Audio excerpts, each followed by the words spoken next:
இங்கே ஒரு ஃபேக்ட்ரியில் ஒர்க் பண்ணுற ஜிஎம் வந்து செத்து கிடக்குறாரு. என்ன இருக்குன்னு பார்த்தா கொஞ்ச நாளைக்கு முன்னாடி நம்ம ஹீரோ வீட்டுக்கு வந்ததும் தன் ஒய்ஃப் கூட சண்டை போடுறாங்க. எப்பவும் பார்த்தாலும் வீட்டில் சத்தமாக இருக்குது அப்படின்னு வந்து ஜிஎம்மும் அதே தொல்லை தான் பண்ணுறாங்க. வேணும்னே நம்ம ஹீரோவை இரிட்டேட் பண்ணுற மாதிரி பண்ண தான் ஒரு லக்ஸூரியஸான லைஃப்பில் வாழ்ந்துட்டு இப்போ நம்ம ஹீரோனை கல்யாணம் பண்ணுங்கிறதுக்காக ஒரு மிடில் கிளாஸ் லைஃப் வாழ்கிற நம்ம ஹீரோ டிப்ரெஷனில் இருக்க ஃபேக்ட்ரியில் இருக்க ஜிஎம்மோட தொல்லை மற்ற எம்ப்ளாயிஸோட தொல்லைன்னு ரொம்ப ஸ்ட்ரெஸ்ஸாக இருக்காரு. இப்போ பார்த்தாலும் தன்னை மற்ற ஒர்க்கர்ஸ் முன்னாடி ரொம்ப மட்டன் தட்டி அசிங்கமாக பேசிகிட்டு இருக்க இதில் கடுப்பான நம்ம ஹீரோ அந்த ஜிஎம்மை தள்ளி விடுறாங்க. கீழே விழுந்த அந்த ஆள் இறந்தே போயிடுறாரு. ஆக்சுவலாக என்ன இருக்குன்னா இந்த கம்பெனி ஓனரோட ஃப்ரெண்டு தான் அந்த ஜிஎம்.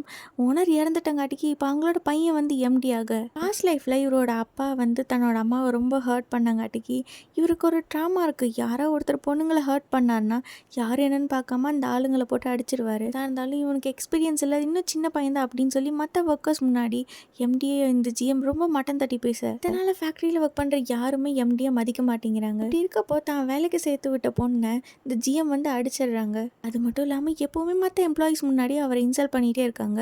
இப்படி இருக்கப்போ ஒரு நாள் ஃபேக்ட்ரியில் இருக்கிற ஒரு மிஷின் வந்து ரிப்பேராக இருக்கும். அந்த மிஷினை ஆன் பண்ணிவிட தெரியாமல் ஜிஎம் அந்த மிஷின் மேலே போய் விழுந்து ஷாக் அடித்து அவர் ஆன் தி ஸ்பாட்டில் இறந்தே போயிடுறாரு.